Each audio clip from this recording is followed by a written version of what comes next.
Hi guys, magluluto nga pala tayo ng soup ngayon at ito yung aking mga ingredients.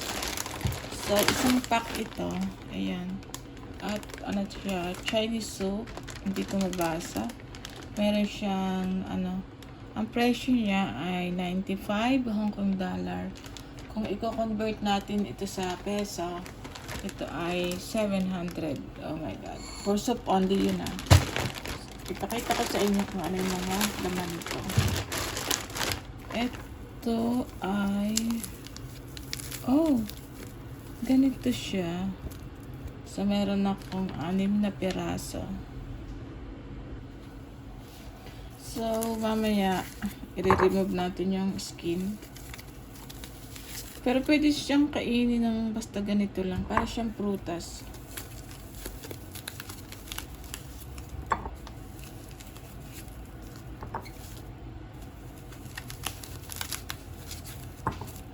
Tapos meron akong isang carrots at saka isang corn.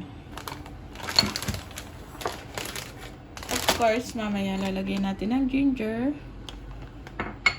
And ito yung ating buto-buto. Yung gagamitin eh. Itong buto-buto natin, papakuluan ko muna siya. Tapos hugasan ko. Tapos ito nga pala yung mga dry ingredients ko. Ayan. Hindi natin mabasa kasi naka-Chinese. Ganito laman niya. Dalawa yung supot. Ayan siya.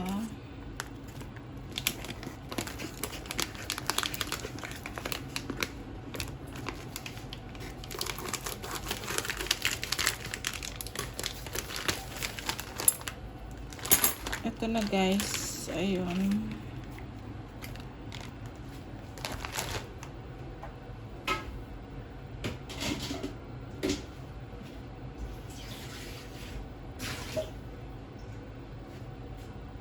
Ilalagay muna natin dito sa isang malaking natin. Tapos lalagyan natin siya ng tubig. Pag samasamahin muna natin yung ating mga dry ingredients dito sa ating tubig. Ayan. Eto, hindi ko alam kung anong tawag dito. Basta.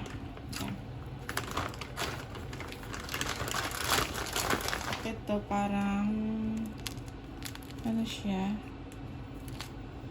yung maasim pero dry na siya. Parang apple, parang pear, I don't know what is this. Pero siyang parang yung parang kawayan. Ayun na guys. Sa palagay ko masarap to. Pampahaba daw ito ng buhay. At meron siyang coconut. Ito coconut. Ayan.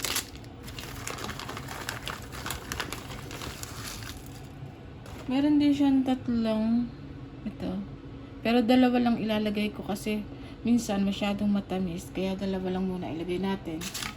Pag hindi pa siya ganun katamis mamaya, i-add ko yung isa.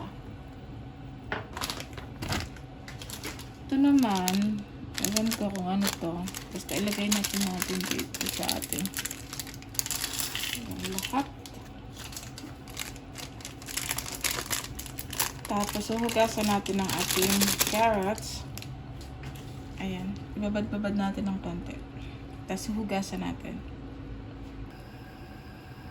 So, ito na guys yung aking mga dry ingredients ko. Nahugasan ko na siya. Ito, parang kawayan. Ito pala, parang parang apple. Ito, apple. Tapos, nasa ilalim yung, meron tayong corn. Hiniwan natin na maliliit. Tapos carrots. And meron din tayong coconut. Ito yung coconut natin.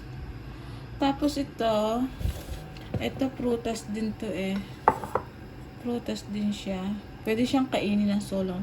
Ganito siya. Mamaya hugasan natin. And teka. Lalagyan natin siya ng ginger. Tapos itong meat natin, papakuloyin muna natin bago natin i-mix. Gagamit pala tayo dito guys ng, ayan ang aking gagamitin sa pagluto. Malaking kaldero. Ayan na guys, kailangan kulong-kulo siya bago natin ilagay ang ating mga ingredients. Takipan natin. Bali, nagagawa din ako ng record para sa full video na i-upload ko mamaya.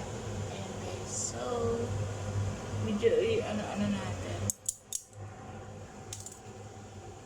Huwag natin dadamihan ng tubig kasi mawawalan ng lasa. I-check ko mamaya kung ano na siya, okay na siya. Ayan, ganyan kaganda ang ating soup.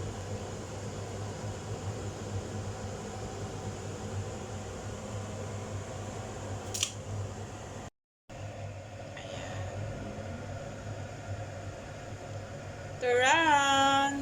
This is our soup for today. Very healthy. Ayan.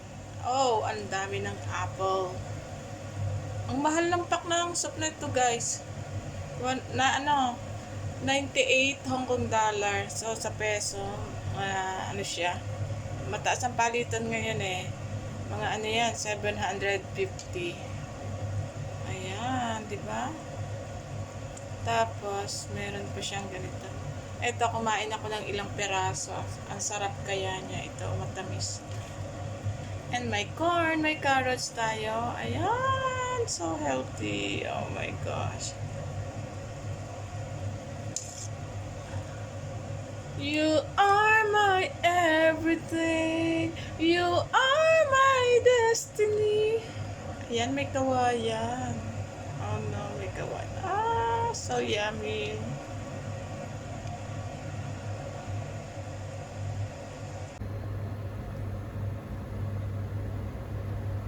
Ito guys, luto na ang ating soup. Ayan. Ano na tayo? 1 hour. 1 hour ko na siyang binubal sa mahinang apoy. So, ayan. Medyo matamis siya. Ayan na guys. Sobrang delicious ng ating fruits and vegetable soup. Ayan. Thank you guys for watching. Very healthy ang ating sabaw.